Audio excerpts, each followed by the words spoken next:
Sandra Irala, nueva directora de Vigilancia de Salud. ¿Cómo te va, Sandra? Muchísimas gracias por atendernos. Felicitaciones por el nombramiento. ¿Cómo estás? Buenas noches. Muchas gracias a vos y a ustedes. Mira, Sandra, la primera curiosidad que quiero, y yo sé que ya te estuvieron preguntando hoy todo el día y compañía, esto es un interinazgo, ¿verdad? No es, o sea, es hasta que Guillermo termine sus estudios, como viene la mano. Sí, así es. Él está con permiso. Él está con un permiso transitorio y sí es un interinaje el que estoy desarrollando. Supongo que esto significa que hay un de grado de continuidad y de coordinación entre lo que él piensa de la repartición y lo que vos pensás, ¿verdad? Y básicamente estuvimos trabajando durante toda la pandemia con el doctor Guillermo. O sea, él a poco tiempo de asumir, ¿verdad? Ya vino la epidemia de dengue, posteriormente ya está el tema de la pandemia de COVID, ¿verdad? Y somos un equipo grande de trabajo, ¿verdad? Del que yo formo parte. Claro. Entonces, sí estuvimos desde el principio con el doctor. Hoy cuando estábamos preparando la entrevista contigo, Sandra, viendo un poquito el marco legal, y después vamos a entrar en los números propiamente de la pandemia, ¿verdad? Pero yo quiero que vos me corrijas si estamos equivocados, porque queremos entender un poquito también cómo funciona la dirección y el ministerio. Esto está regulado por el decreto 21736 del año 1998, ¿es correcto? ¿Qué cosa? La Dirección de Vigilancia de Salud. No recuerdo, ¿no? Como el decreto así de memoria no recuerdo. Pero sí, bueno, es el 21730. Te lo señalo simplemente, sí, porque aunque hay unas normativas legales, digamos, está la ley 1032/96, la ley, el Código Sanitario, etcétera, etcétera, digamos, la estructura del ministerio está articulada en un decreto. Eso es bastante llamativo. Y de la época de Guasmosi. ¿Por qué te pregunto esto?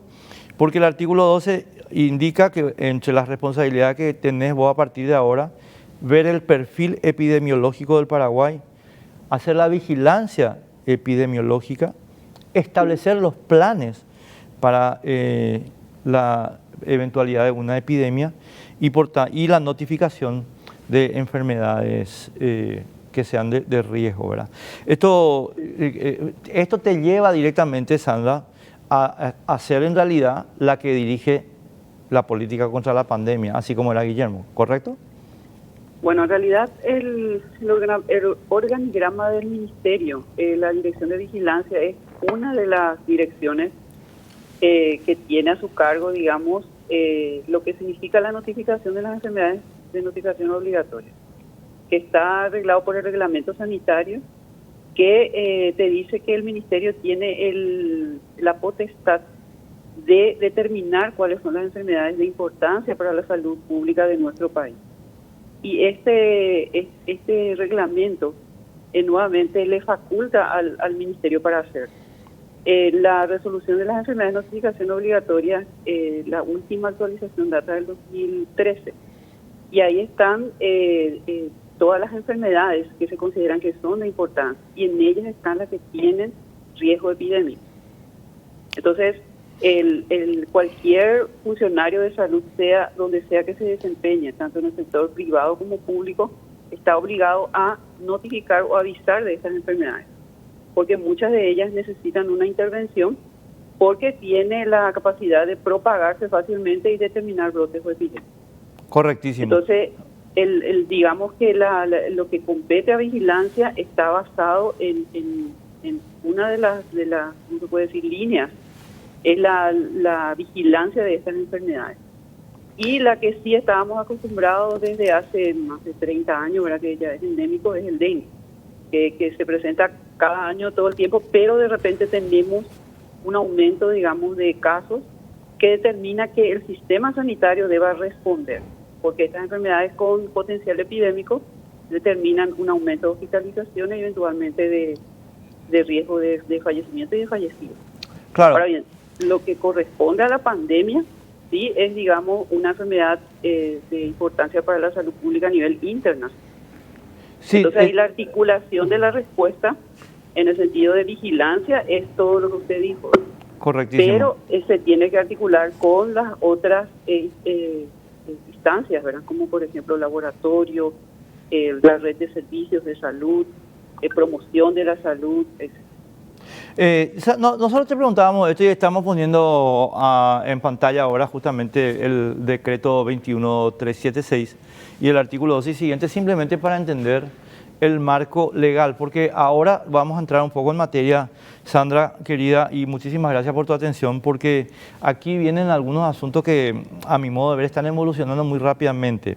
El 9 de septiembre pasado, y sí, le hicimos una entrevista en ABC Cardinal al doctor Guillermo Sequera. ¿Puedo poner el tuit? Pongo el tuit porque no encontramos otra referencia, nomás pido disculpas porque generalmente no hacemos esto, pero simplemente porque quiero señalar lo siguiente, mi querida Sandra. Sí. Estuvimos hablando con el doctor Guillermo Sequera, que explicó que hay que analizar muchas premisas para entender por qué, a pesar del relajo social, entre comillas, están cayendo los contagios de COVID, pero admite que razones biológicas del virus lo explican mejor que las cuarentenas. Esto dijo Guillermo el día 9 de septiembre. Anteayer, en el diario Última Hora, si podemos poner eso, Pedro, para compartir con la doctora Sandra, la doctora Viviana de Egea, que trabaja también en la cúspide del tema de salud, y ponemos por la frase, el fin de la pandemia se dará cuando disminuyan los contagios a nivel mundial, pero el párrafo que quiero señalarte es el siguiente.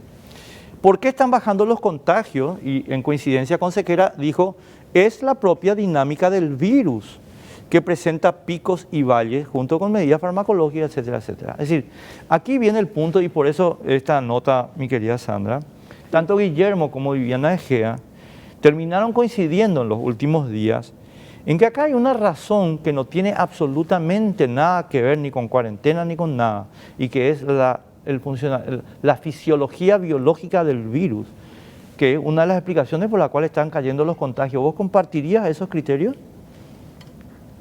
Sí, o sea, la dinámica del virus es propagarse, ¿verdad? O sea, lo que te marca el nivel de contagio es el RT, ¿verdad? Que es la transmisibilidad. En este momento nosotros tenemos un RT a nivel nacional que es menor de 1. Eso significa que, digamos que en este momento la expansión de la epidemia, digamos, está con un cierto control. Para que esté con un cierto control depende de muchos factores. Pueden entrar en juego la cantidad ya de personas que han sufrido la enfermedad, la cantidad de personas que han sido vacunadas. Ella implica una intervención que se hizo, ¿verdad? No es, digamos, ya el tránsito natural del virus, sino que se realiza una intervención. Y ahí, entonces, lo que hace el virus es ver los susceptibles, la población que no enfermó y que tampoco ha sido vacunada. Después, nuevamente, entran en juego qué tanto, como dice en lo que usted se refirió, el relajamiento de medidas. Las medidas de cuarentena y de aislamiento son medidas básicas en epidemiología que se toman en cuenta con todas las enfermedades infecciosas, sea o no que son pasibles de estar controladas por vacunación. Entonces, esas medidas siempre se van a implementar con la idea de disminuir los casos secundarios.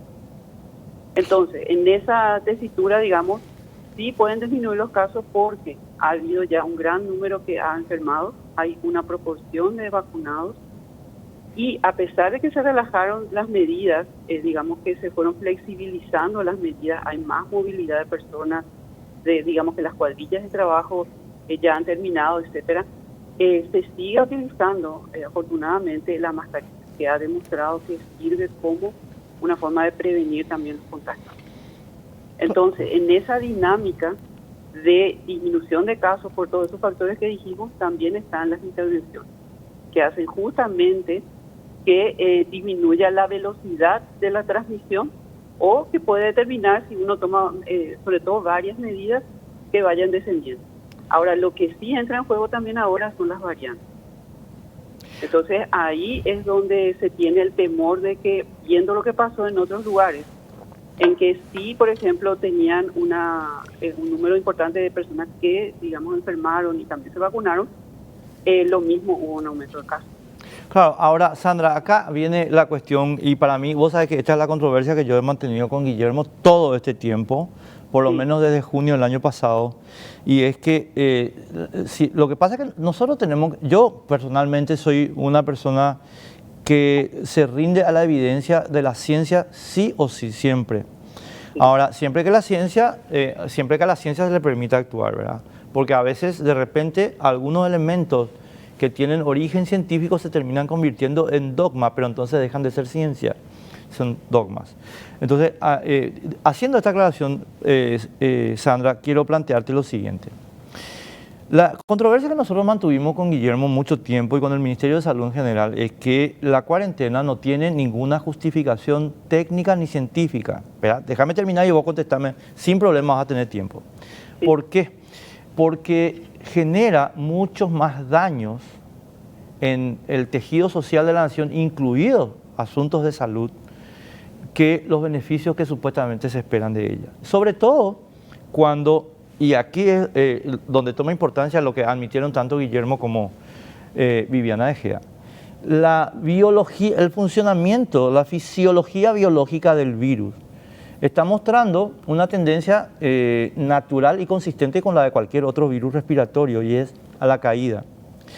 Agregado el dato que nos aportó a nosotros la doctora Graciela Russomando, y es que la famosa variante Delta, por ejemplo, en realidad es mucho menos peligrosa que las demás, aunque es mucho más contagiosa, es mucho menos peligrosa, justamente porque la biología de los virus les conduce a aumentar la contagiosidad a cambio de reducir su gravedad, por una cuestión de supervivencia. Sumando todo esto, es donde yo digo, Sandra, por favor, espero que ustedes, en este tiempo que te toca, abandonen la idea de la cuarentena, porque no hay fundamento para seguir con destrucción de puestos de trabajo en el Paraguay y con generación de otros problemas de salud. Mira lo que está pasando y termino. Están los del Hospital del Trauma y los del Hospital Nacional de Itagua y los otros hospitales admitiendo que ahora recién después de un año están pudiendo atender enfermedades polivalentes que fueron ninguneadas con la excusa del COVID. Eso se tiene que terminar, mi querida Sandra, a mi juicio. Escucho tu opinión. Sí, o sea, básicamente cuando tenemos que hacer la secuencia, ¿verdad? Cuando ingresa esta enfermedad emergente, ¿no? Que se convierte en una pandemia realmente, no se conocía mucho de la enfermedad. Como le digo ahora, la primera medida siempre es aislar al enfermo para que no haya casos secundarios y poner en cuarentena a aquellos que estuvieron en contacto con ese caso de modo a que no se propague la enfermedad. Esas son medidas básicas que se tienen en cuenta hasta ahora con cualquier enfermedad infecciosa, inclusive, como le digo, cuando son pasibles de vacunas ya conocidas. Entonces, esas medidas han demostrado que sirven. Ahora bien, el tema con COVID y las cuarentenas fue que se estableció una cuarentena preventiva, y eso se refiere a disminuir la movilidad y el relacionamiento entre las personas, pero no precisamente en aquel que estuvo en contacto con un caso positivo, sino que asumiendo también el espectro grande de asintomático que tenía esta enfermedad. A diferencia, por ejemplo, de influenza en el 2009, que también fue una pandemia, ¿verdad? Pero eran pacientes sintomáticos, uno podía ver que estaban enfermos. Y en COVID lo que se dio, digamos, de diferente es justamente que dentro del espectro de la enfermedad siempre están los graves, moderados, los leves y los asintomáticos. Y lo que jugó en contra con esta enfermedad es el grupo de asintomáticos.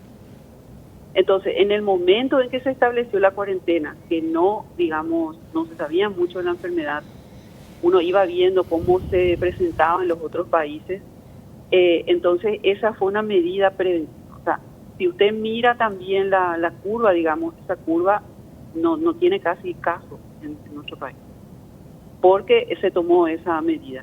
Ahora bien, ninguna medida que signifique disminuir la movilidad de las personas va a ser popular. Eso es categórico. Y en eso sí, usted tiene razón en que puede afectar la economía desde las pequeñas, medianas empresas hasta la parte de cada hogar, ¿verdad? Entonces, ninguna medida que se tome en ese sentido va a ser popular. Ahora, hay que establecer de acuerdo a qué se podría hacer en ese momento. Se puede tener ideas contrarias a eso, ¿verdad? Y se puede justificar con lo que usted dice, pero ahí siempre hay que sopesar cuál es el riesgo-beneficio y cuál es lo que es grave. Claro. O sea, en ese sentido, sí, en este momento, ¿verdad? Por supuesto que tiene que haber una dinámica acorde a mantener la movilidad, justamente ese es el riesgo de rebrote que se plantea, ¿verdad? Manteniendo una movilidad de las personas que equivale a ir a sus puestos de trabajo o inclusive a tener ciertos contactos sociales que son importantes también para la salud mental, pero si se mantiene en las medidas no farmacológicas, que es lo que está recomendando la OPS, se puede disminuir la tasa de contagio.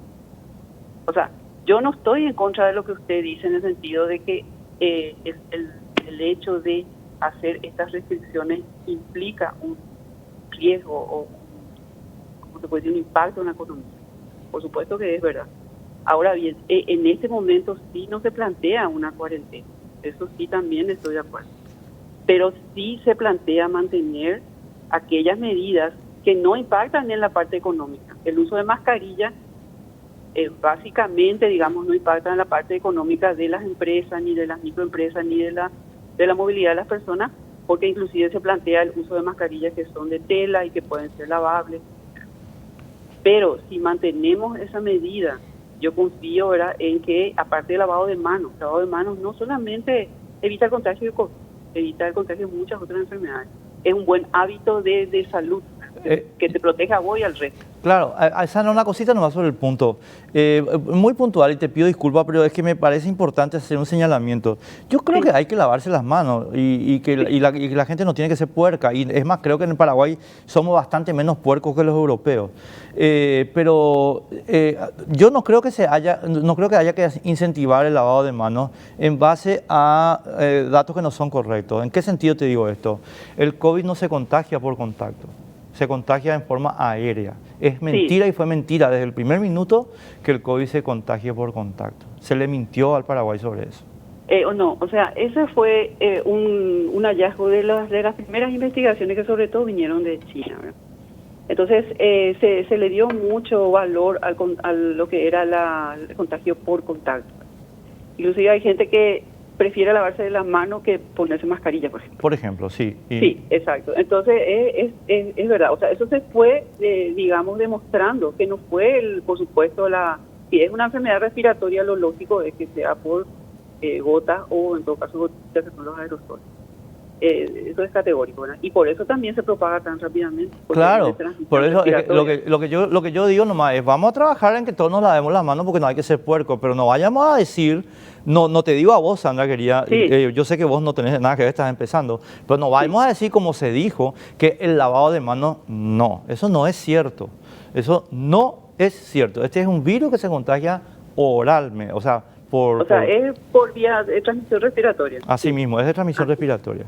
Sí. Sandra, te tengo que dejar porque se nos fue el tiempo. Pero...